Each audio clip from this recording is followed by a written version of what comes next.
भौजी ए भौजी ए भौजी का हो? तन सुनो तन काम बा एगो सुना। अच्छा तो बोला। की कहतनी भौजी के हे गड़िया तोरी ह? हाँ हमारे हाथ का लेवे देवे के बा। भौजी तोहरा गड़िया पर बड़ा हमर दिल लाग गइल बा हो। अच्छा तो अपना दिल के अपना काबू में नहीं रख सकत? मोर भौजी न एक बार बस ए बारी दे द हमरा के। अच्छा तो ऊ काहे खातिर हो? सुना एमा हम कुछ डालल चाहतनी, कुछ काम कर चाहतनी। का बोला? सुना तोहरे गड़वा में सिंघाड़ा भौजी डाल देई का।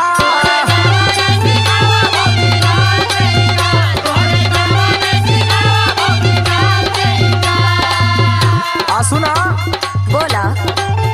कम परता त बोला औरी माल देई का, कम परता त बोला औरी माल देई का। हो तोहरा गड़वा में सिंघाड़ा भौजी डाल देई का।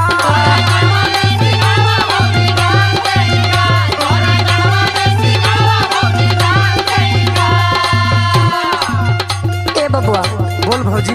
तने हमार बात सुना। बोला एगो बात का तोहर कई गो बात सुनब। बोला देवला के दिक्कत नहीं थे, हमार मजबूरी न बा। का मजबूरी बा? सुना बताओ तनी। बताव त। एह मा डाला ले बसैया मोर मछरिया देवरू।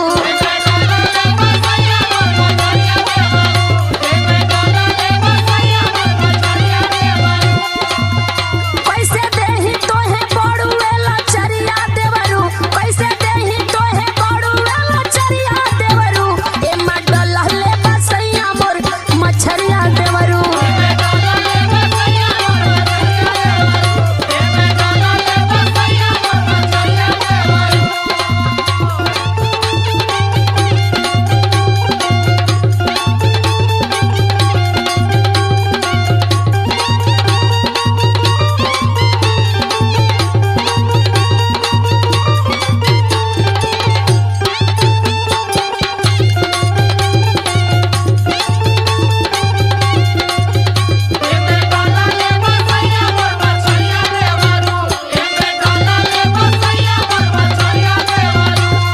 ए भौजी का हो?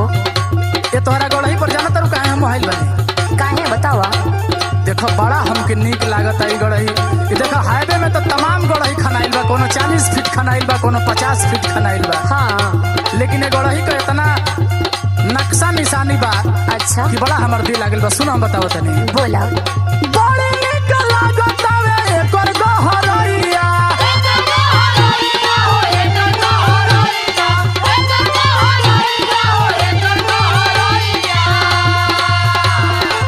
देखे रे भौजी तोरे पड़तानी पैया।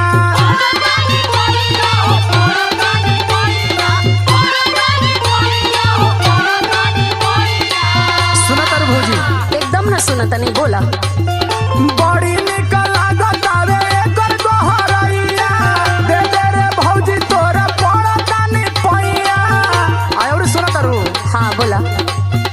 मन आज ना त दिन दूसर डाल देई का, मन आज ना त दिन दूसर डाल देई का। हो तारे गड़वा में सिंघाड़ा भौजी डाल देई का।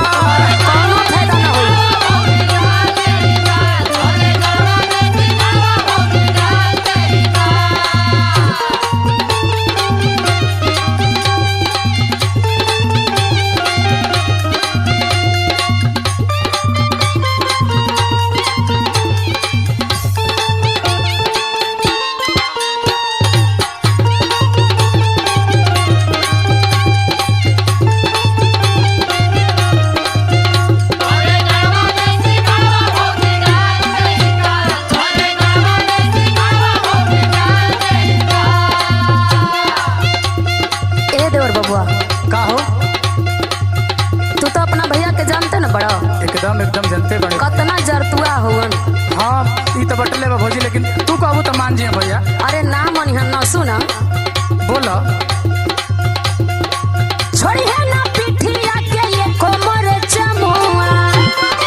पूछी कि हाँ तोहर दाल न गली। ना भौजी वैसे मत का देखा। सुना हम बताओ तनी। बोला। जय बापा रे सालो की कच्चा हरिया देवरू, जय बापा रे सालो की कच्चा हरिया देवरू, एमा डलले बसैया मोर मचरिया देवरू।